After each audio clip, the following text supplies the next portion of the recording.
오늘 우리에게 주시는 하나님의 말씀은 고린도 후서 12장 5절부터 10절까지 말씀입니다. 내가 이런 사람을 위하여 자랑하겠으나 나를 위하여는 약한 것들 외에 자랑하지 아니하리라. 내가 만일 자랑하고자 하여도 어리석은 자가 되지 아니할 것은 내가 참말을 함이라. 그러나 누가 나를 보는 바와 내게 듣는 바에 지나치게 생각할까 두려워하여 그만두노라. 여러 계시를 받은 것이 지극히 크므로 너무 자만하지 않게 하시려고 내 육체의 가시 곧 사탄의 사자를 주셨으니 이는 나를 쳐서 너무 자만하지 않게 하려 하심이라. 이것이 내게서 떠나가게 하기 위하여 내가 3번 주께 간구하였더니 나에게 이르시기를 내 은혜가 내게 족하도다. 이는 내 능력이 약한 데서 온전하여짐이라 하신지라. 그러므로 도리어 크게 기뻐함으로 나의 여러 약한 것들에 대하여 자랑하리니 이는 그리스도의 능력이 내게 머물게 하려 함이라. 그러므로 내가 그리스도를 위하여 약한 것들과 능욕과 궁핍과 박해와 곤고를 기뻐하노니 이는 내가 약한 그때의 강함이라. 아멘. 할렐루야. 한 주간 동안 어리석음의 역설로 하나님 보시기에 지혜롭게 사셨습니까? 오직 복음으로 선한 데는 지혜롭고 악한 데는 미련하게 행동하셨습니까? 일부하고 똑같이 아무 대답도 안 하시는군요. 지혜롭지도 않고 어리석지도 않게 사셨나요? 그럴 수는 없습니다. 지혜롭든지 어리석든지 둘 중에 하나이겠지요. 우리가 세상에서 가장 듣기 싫어하는 말 중에 하나가 미련하다, 어리석다는 말입니다. 그런 말 들으면 정말 기분이 나쁘죠. 반대로 우리가 가장 들으면 기분 좋은 말이 지혜롭다는 말입니다. 어쩌면 그렇게 지혜로우냐? 지혜롭다는 말을 들으면 정말 내가 인생을 잘 산 것 같은 그런 마음이 듭니다.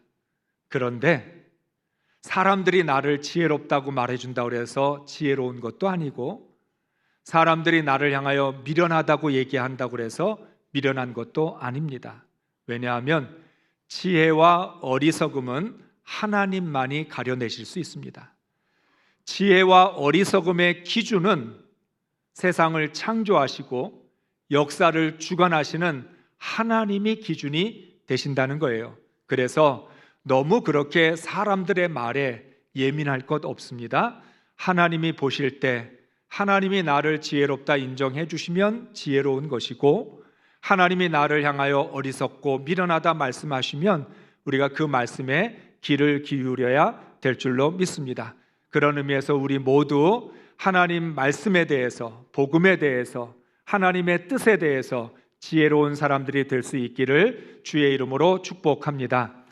바울은 고린도 후서 11장 1절에서 나의 어리석음을 용납해달라 하는 말씀으로 시작했습니다. 그리고 계속해서 말씀이 이어졌고 22절부터 27절까지는 바울이 지금까지 어떤 고난을 당했는지, 바울이 당한 고난에 대한 말씀을 합니다. 그리고 31절 말씀에 가서는 나의 이 말은 참말이다, 나의 이 모든 말은 진실이다. 그러니까 바울이 고난당한 것을 말할 때 거짓 없이 과장되거나 부풀려서 말한 것이 아니라 사실만 말했다라고 이야기하면서 하나님이 아신다, 이렇게 마무리를 합니다.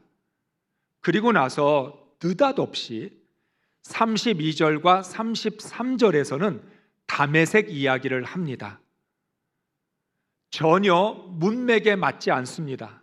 아마 여러분들도 고린도 후서 11장의 말씀을 가만히 읽어보시면 왜 32절과 33절에서 다메섹의 이야기를 하는지 이해가 되지 않으실 겁니다. 읽어보지도 않았으니까 이해가 되는지 안 되는지도 모르시죠.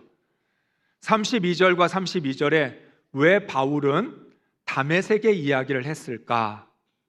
그 이야기의 내용은 뭐냐면, 내가 다메섹에 있을 때 다메섹에 있는 왕들이 나를 잡으려고 해서 내가 광주리를 타고 다메섹 성벽을 타고 내려와서 도망쳤다. 도망친 이야기입니다. 바울이 11장의 마지막을 다메섹 이야기로 마무리한 데에는 두 가지 뜻이 담겨져 있습니다. 먼저는 고린도 성도들이 바울이 주를 위한 당한 고난에 대해서 말을 들으면서 바울에 대하여 위대하고 존경하는 마음을 가졌을 것입니다.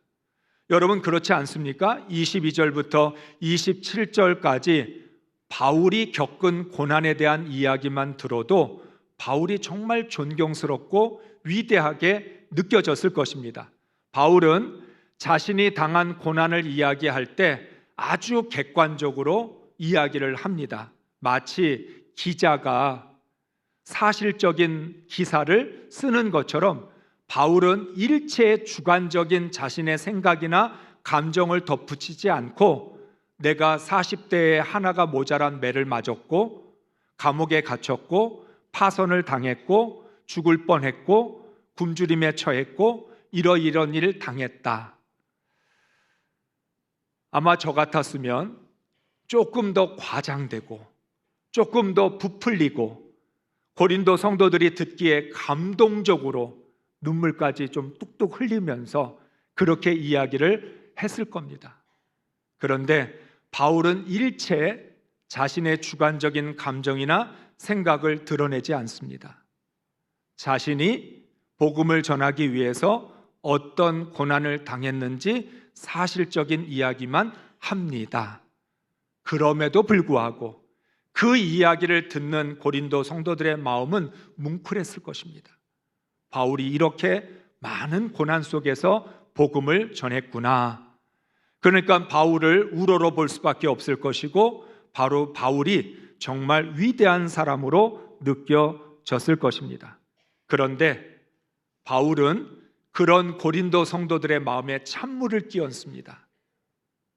뭐라고 이야기하냐면 주를 위해서 온갖 고난을 당했던 바울도 고난이 두려워서 광주리를 타고 다메섹 성벽을 넘어 도망쳤다는 것입니다. 나는 대단한 사람이 아닙니다. 나도 겁 많은 연약한 사람에 불과합니다. 때로는 고난을 피하여 도망칠 때도 있습니다. 자신의 연약함을 드러내어 바울을 높이지 못하게 합니다. 여러분이 지금 고난당한 이야기를 들으면서 바울이 대단하다고 느끼실 텐데 저는 대단한 사람이 아닙니다. 때로는 겁을 먹고 도망칠 때도 있고 그리고 그 고난을 피하려고 할 때도 있습니다. 이것을 말하고 있는 것이죠. 다른 하나는 다메섹이라고 하는 것이 가지고 있는 상징적인 의미입니다. 사랑하는 성도 여러분, 바울에게 있어서 다메섹은 무엇입니까? 바울은 예수 믿는 사람을 핍박하기 위해서 다메섹으로 갔습니다. 다메섹 도상에서 부활의 주님을 만나서 사울아 사울아 어찌하여 나를 핍박하느냐 주의 음성을 듣고 거꾸러져서 이방인의 사도가 되기로 결심했습니다. 그러니까 바울에게 있어서 다메섹은 내가 예수를 핍박하기 위하여 주를 믿는 사람들을 붙잡아서 예루살렘으로 데리러 오기 위해 갔던 곳이다. 스데반이 죽은 후에 바울이 기세가 등등해서 내가 다메섹까지 가서 예수 믿는 자들을 모두 다 잡아와서 그들을 죽일 것이다. 이렇게 결심했던 곳이 다메섹입니다. 하나님의 놀라운 반전이 일어났는데 예수 믿는 사람을 핍박하기 위해서 다메섹으로 갔던 바울이 이번에는 예수를 증거하기 위하여 다메섹에서 탈출합니다. 다메섹이라고 하는 이 장소를 기준으로 바울의 인생은 180도로 바뀌게 됩니다. 예수 믿는 사람을 핍박하기 위해 갔던 그곳이 예수를 증거하기 위하여 다시 나오게 되는 삶의 전환이 일어났다는 것입니다. 바울은 자신의 삶에서 일어났던 반전을 통해서 고린도 성도들의 삶에도 반전이 일어나기를 권면하고 있습니다. 거짓 사도들에게 속아 다른 예수, 다른 복음을 받아들였던 것에서 벗어나 바울이 전한 십자가에 못 박히신 예수, 참된 복음으로 돌아오라고 말하고 있는 것입니다. 복음으로 사는 사람은 반드시 반전이 일어나야 합니다. 여러분이 죄인으로 살았던 삶과 예수 믿고 구원받아 의인으로 사는 삶은 180도로 방향이 바뀌어야 합니다. 예수 믿고 구원받았는데도 여전히 죄인의 삶을 향해 나간다면, 부활의 주님을 만나고도 여전히 바울이 예수 믿는 사람을 핍박했다면 위대한 이방인의 사도 바울은 존재하지 않았을 것입니다. 그의 삶의 반전이 일어나고 삶의 방향이 바뀌었기 때문에 놀라운 역사가 일어났다는 것이죠. 12장으로 넘어오면서 바울은 또 다른 자랑이 될 수 있는 자신의 경험한 환상과 계시를 말합니다. 아무도 경험할 수 없는, 정말 누구나 다 경험하는 것이 아닌 하늘의 신비를 체험하게 됩니다. 그런데 바울은 이 놀라운 하늘의 신비, 셋째 하늘에 올라갔다 내려온 이 경험에 대해서도 바울은 원칙적인 이야기를 하고 있습니다. 2절의 말씀 함께 읽습니다. 내가 그리스도 안에 있는 한 사람을 아노니 그는 14년 전에 셋째 하늘에 이끌려 간지라. 그가 몸 안에 있었는지 몸 밖에 있었는지 나는 모르거니와 하나님은 아시느니라. 아멘. 다시 이 자막을 앞으로 띄워주세요. 바울은 이렇게 말합니다. 내가 그리스도 안에 있는 한 사람을 아노니, 남의 이야기를 하는 것처럼 자신과 상관없는 누군가를 소개하는 것처럼 내가 그리스도 안에 있는 한 사람을 알고 있다. 근데 그 사람이 누구냐면 바울입니다. 그러면서 그가 14년 전에 바울 자신의 얘기를 하는데 그라고 3인칭으로 표현합니다. 바울이 아닌 것처럼 그리스도 안에 있는 한 사람을 알고 있는데 그가 14년 전에 셋째 하늘에 올라갔었다. 그러면서 말합니다. 그가 몸 안에 있었는지 몸 밖에 있었는지 나는 모르거니와 하나님은 아시느니라. 아주 쉽게 말씀을 드리면 입신과 같은 경험을 한 거예요. 바울이 입신을 했어요. 그래서 지금 자신이 몸 안에 있는지 자기 몸을 떠나 있는지 이거를 나는 모르는데 하나님은 아신다. 사랑하는 성도 여러분, 바울이 경험한 신앙의 체험입니다. 그런데도 나는 몰라. 내가 입신을 하고 하나님의 계시와 환상을 보았어도 나는 잘 몰라. 하나님만이 정확하게 아셔. 우리는 몰라도 아는 것처럼 과대 포장합니다. 내가 셋째 하늘에 올라갔는데 그 환상과 계시를 보았는데 마치 내가 하나님의 뜻을 다 아는 것처럼, 내가 하나님이라도 된 것처럼 나를 높일 텐데 바울은 말합니다. 3절에서도 똑같이 나는 몰라. 하나님만이 아셔. 내가 경험했는데도, 내가 그 환상을 보고 계시를 들었는데도 나는 몰라. 모든 진리는 하나님만이 아신다라고 말하고 있는 것입니다. 그런 다음에 바울은 다시 한번 자신에게 찬물을 끼얹습니다. 셋째 하늘에 놀라운 환상과 계시를 경험한 바울, 그 이야기를 듣는 고린도 성도들 얼마나 부러워했겠습니까? 앞서 말씀을 드린 것처럼 바울이 당한 고난의 이야기만 들어도 정말 놀랄 수밖에 없는데 이번에는 3층 천, 셋째 하늘을 오르락내리락 하는 경험까지 했다니 정말 고린도 성도들은 바울을 넘사벽이라고 생각했을 것입니다. 그런데 바울은 찬물을 끼얹어요. 뭐라고 이야기합니까? 자신이 가지고 있었던 육체의 가시를 고백합니다. 셋째 하늘의 신비를 체험한 자신이 결코 대단한 사람이 아니라는 것을 강조하기 위해서 자신의 몸에 지니고 있는 육체의 가시를 말하고 있는 것입니다. 7절의 말씀 세 번역으로 함께 읽겠습니다. 내가 받은 엄청난 계시들 때문에 사람들이 나를 과대평가하는지도 모릅니다. 그러므로 내가 교만하게 되지 못하도록 하나님께서 내 몸에 가시를 주셨습니다. 그것은 사탄의 하수인이라고 할 수 있는데 그것으로 나를 치셔서 나로 하여금 교만해지지 못하게 하시려는 것이었습니다. 아멘. 바울은 말합니다. 내가 받은 엄청난 계시들 때문에 사람들이 나를 과대평가할지 모른다. 여러분, 이거 과대평가 아니죠? 정말 놀라운 일이죠. 과대평가 아닙니다. 그런데도 바울은 과대평가되고 있다. 내가 받은 환상과 계시, 그 계시 때문에 사람들이 나를 과대평가하는데 내가 놀라웠거나 대단한 사람 아니고 그 환상과 계시를 주신 하나님이 대단하신 분이고 놀라우신 분이다. 내가 셋째 하늘에 올라간 내가 대단한 게 아니라 그 체험을 허락하신 하나님이 대단하신 분이라는 거예요. 날 과대평가하지 마라. 날 높이 평가하지 말라라고 말합니다. 바울의 위대한 점은 바울이 겪은 고난과 삼층천의 체험 때문이 아니라 그것을 대하는 바울의 자세와 태도에 있습니다. 내가 받은 엄청난 계시들 때문에 사람들이 나를 과대평가할는지도 모릅니다. 우리들은 바울과 달리 사람들이 나를 과대평가해 주기를 원합니다.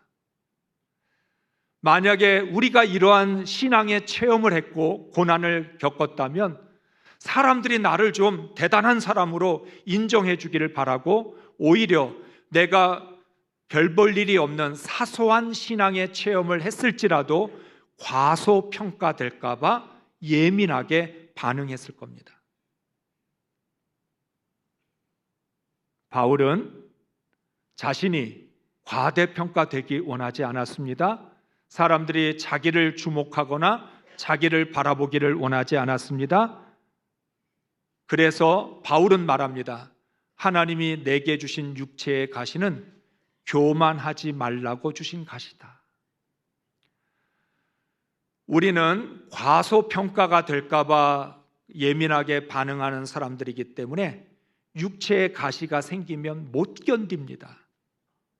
그런데 바울은 그 육체의 가시를 받아들입니다. 이건 하나님이 나에게 교만하지 말라고 주신 것이다.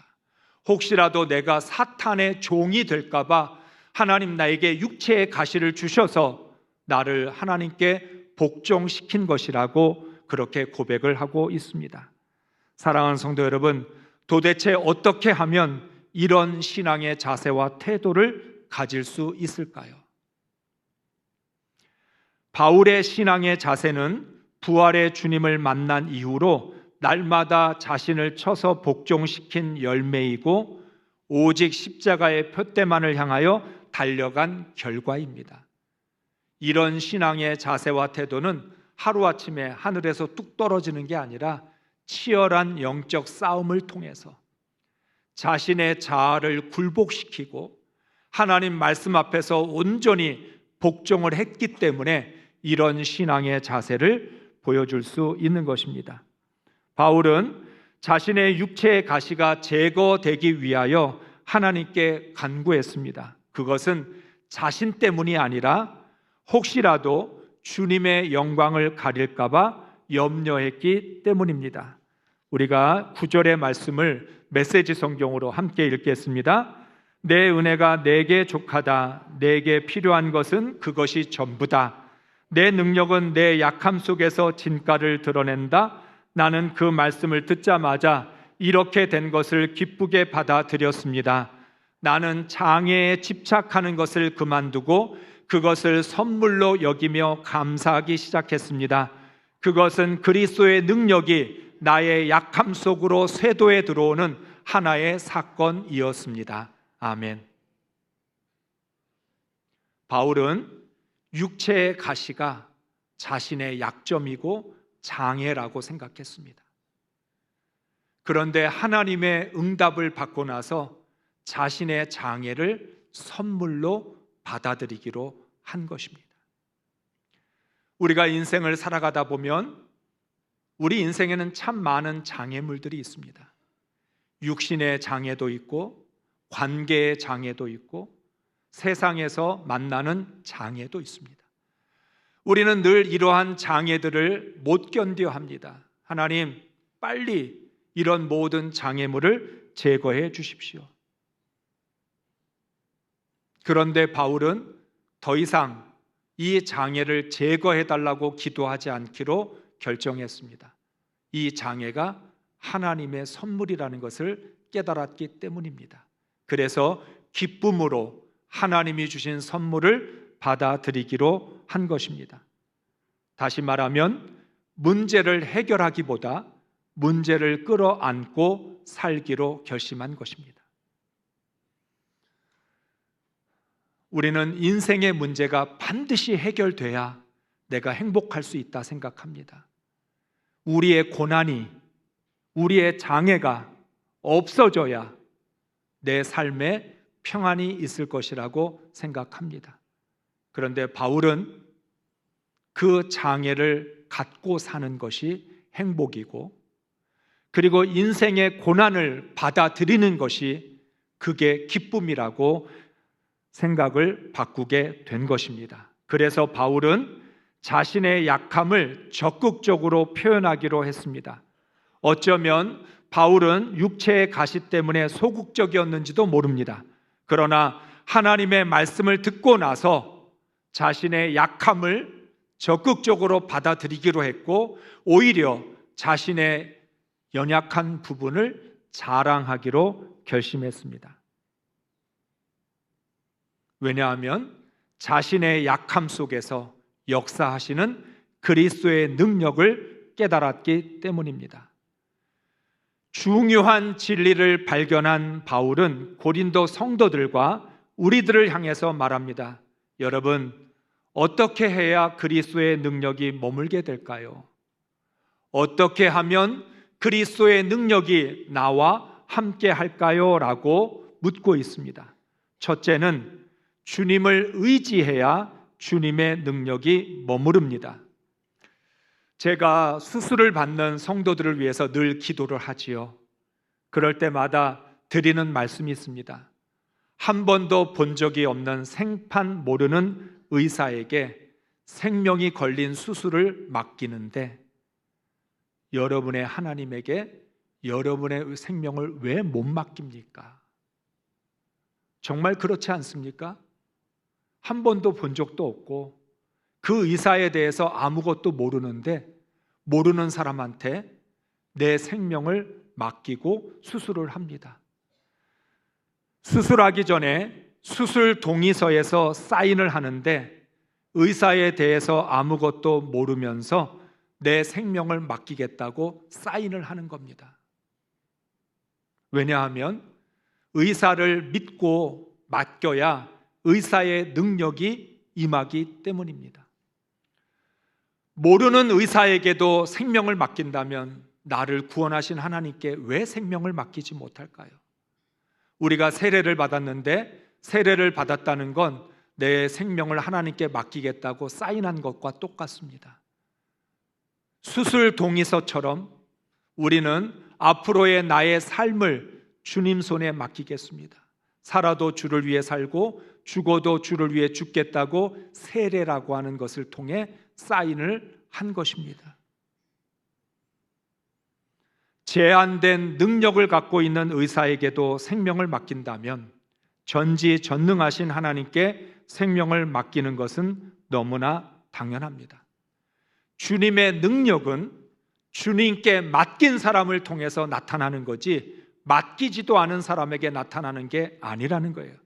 의사는 수술 동의서에 사인한 사람에게 수술을 해주지 사인도 하지 않은 사람에게 수술하지 않습니다. 의사가 의술을 행하는 것, 자기의 능력을 행하는 건 나를 믿는다, 나한테 맡긴다는 전제 조건이 있기 때문에 수술을 하는 거죠. 하나님도 마찬가지입니다. 하나님께 자기를 맡기고 하나님을 의지할 때 주님의 능력이 우리에게 임하게 된다는 것입니다. 주님을 신뢰하는 만큼 주님의 능력이 덧입혀집니다.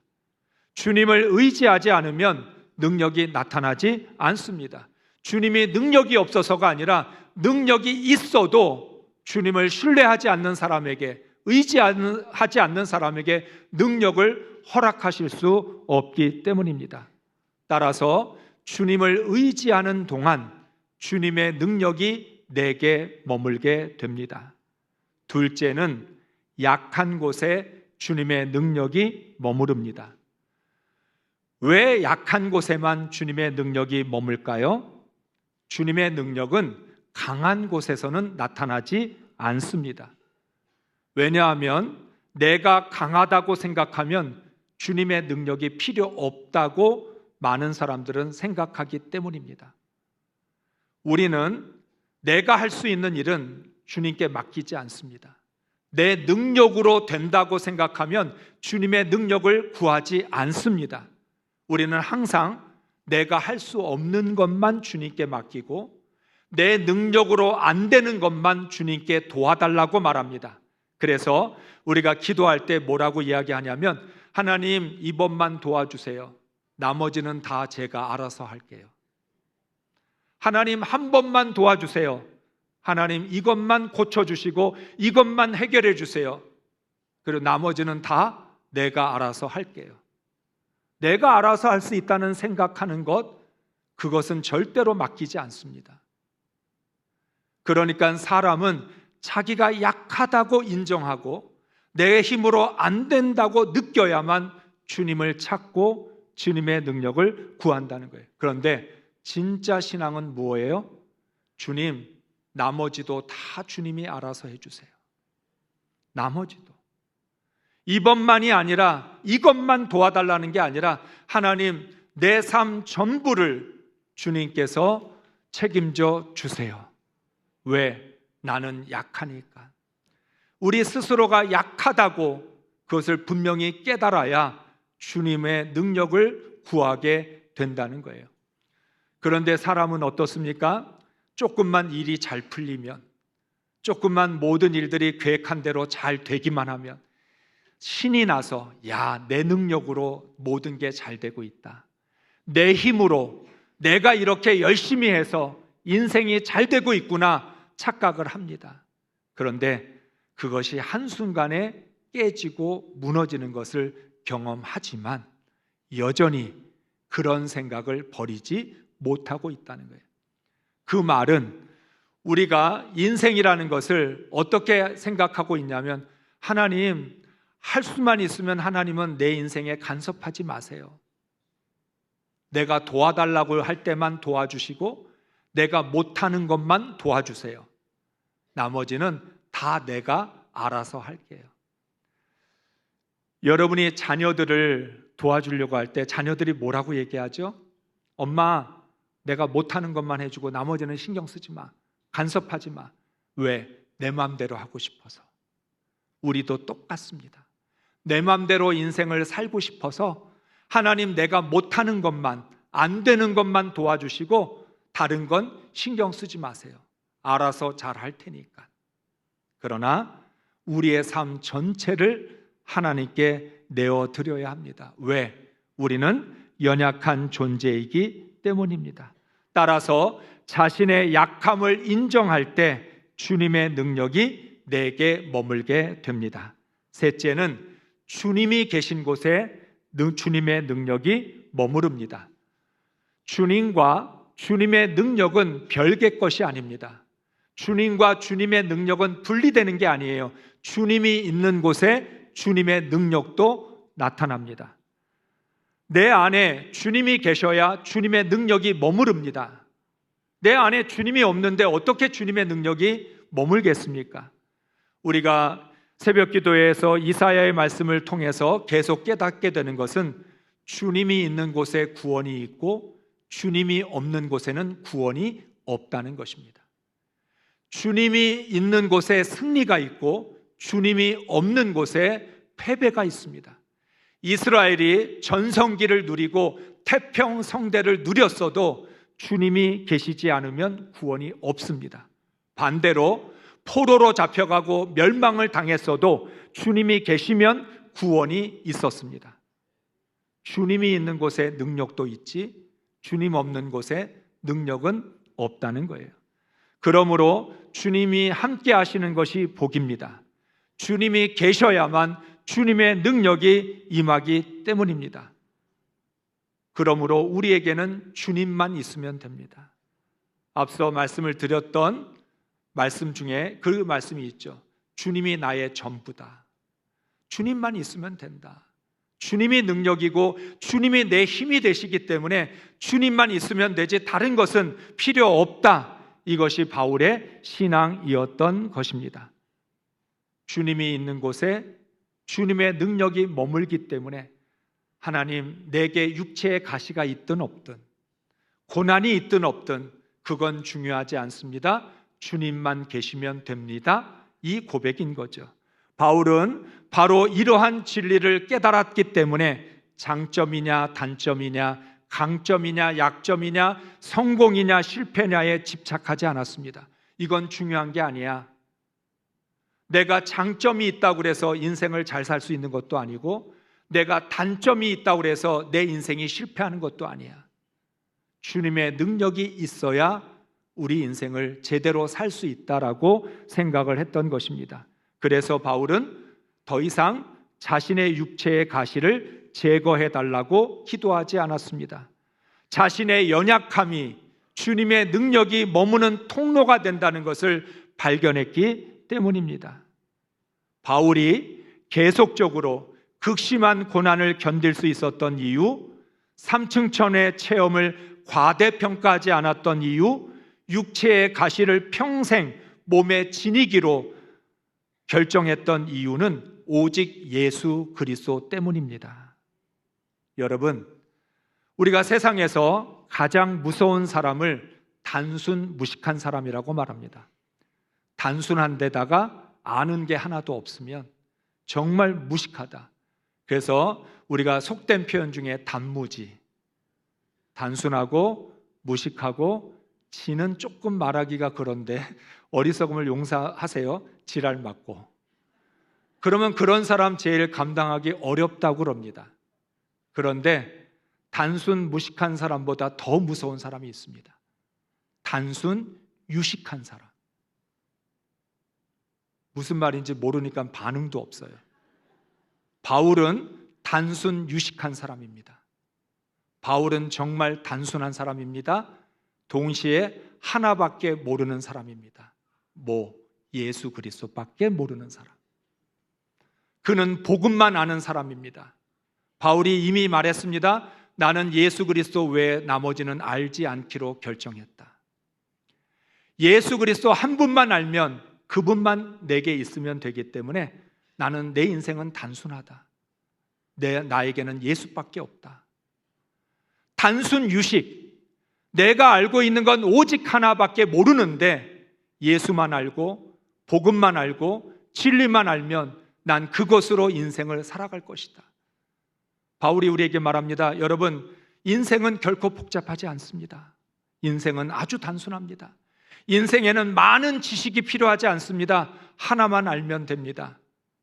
예수만 알고 예수만 믿고 예수만 의지하면 그 예수로 인생을 살아갈 수 있습니다. 그래서 단순 유식입니다. 바울은 이 단순 유식한 사람이기 때문에 고난도 바울을 이길 수 없었고요.